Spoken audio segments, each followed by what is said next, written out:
Hey church, I'm making this video because two things I want to get out to you.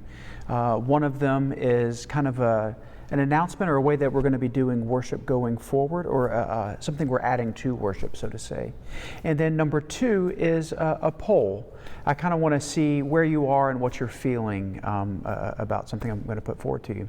But before I do all that, I just want to take this moment and, as I always say, is thank you.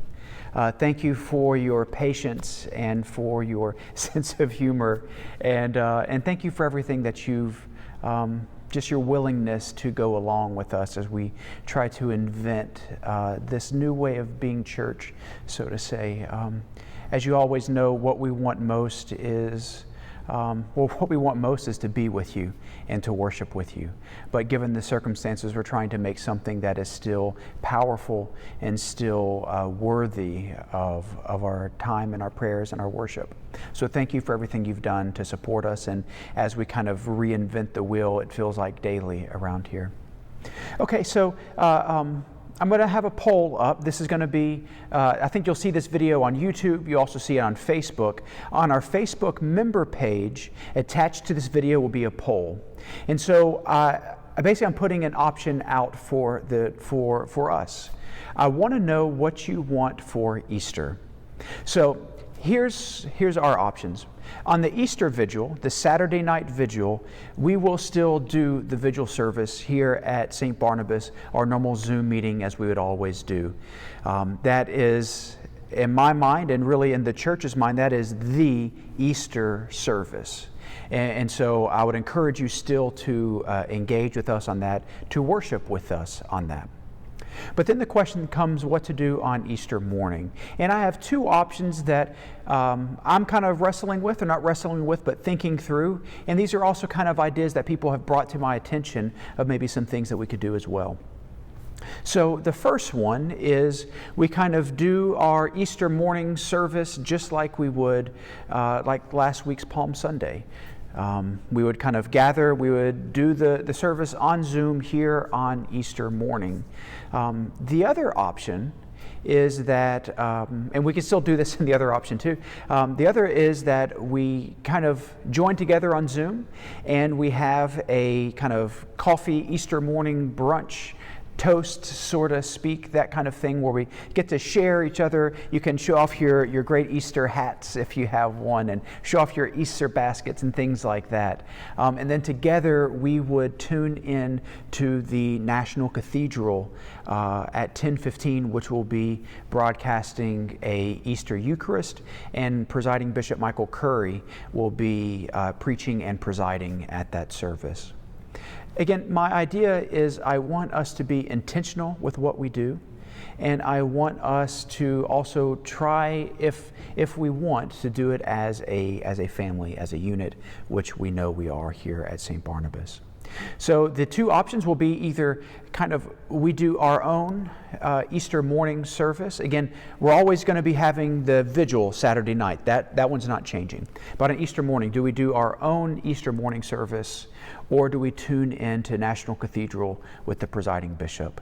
Those will be our two options. There'll be a poll. Just click kind of whatever one gets the most vote. That's the one I think we're going to go with. So that is our first option to put forward to you.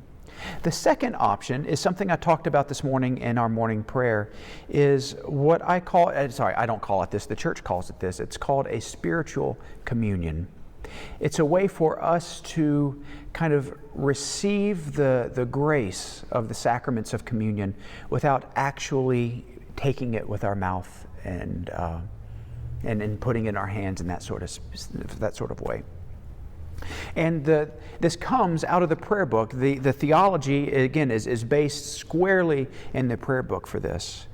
There's a rubric in the service for ministration to the sick, and here is that rubric. It says, if a person desires to receive the sacrament, but by reason of extreme sickness or physical disability is unable to eat and drink the bread and wine, the celebrant is to assure that person that all the benefits of communion are received, even though the sacrament is not received with the mouth. Now, it's a rubric, but the way we are in the church is that our theology is tied up into all this. And so what this means is that if you're unable to receive the sacrament because of an extreme sickness or a physical disability, I think that coronavirus and not being able to come into church falls within this realm. Even though you can't eat and drink of the bread and wine, all other benefits of communion are still received. I think that's important for us to hold on to. And in a way, it shouldn't be that foreign of a thought, because in the Eucharistic prayer, which we would say every Sunday, whenever I present, or especially when Father Brooks presents, he says it this way, but we say, the gifts of God for the people of God. And one of the things that we could say after that is, take them in remembrance that Christ died for you, and feed on Him in your hearts by faith with thanksgiving. And so it's this idea that we are receiving with our heart the sacrament of the Eucharist. Of course, we all wish that we could physically receive it with our mouth by imbibing on the sacrament itself. But because of where we are, the Church is having to lean on this sort of, it's not an ancient rubric, it's just a rubric that we don't really bump up into because we're able to receive the sacrament. And so I wanted to remind you of that even though you're not able to receive through this spiritual Eucharist, the spiritual communion, it's still possible. It's more of a contemplative, a meditative communion, which maybe it's definitely not a less than, but you can kind of see the equal impact that it can have on our own faith life. And so going forward in our Holy Week services, we're going to have spiritual communion as a part of our Maundy, Thursday service and the other services going forward. Again, with the idea is that even though you're not partaking of the sacrament, you are still receiving it all the same. And just out of solidarity with you, me and Father Brooks have kind of made the promise that we are going to also partake of a spiritual communion until we can gather again and take it as a communion, as a family, which we are at St. Barnabas. And so there's going to be a link, maybe not in this, eventually there'll be a link to an individual kind of spiritual communion service you can do at home on Sunday morning or anytime you would like yourself or your family. You can, and we will have that same kind of rite within the service itself. So whenever we get to it, it'll be there. You'll be able to read along, and we'll say the spiritual communion together when we get to that part of our services here in Holy Week. Again, I know it's different, but the idea is I'm trying to make this available to you. Trying to just kind of put these sort of spiritual faith guiding tools at your disposal so that you can better engage with the holy on this week, if that's what we're here to do.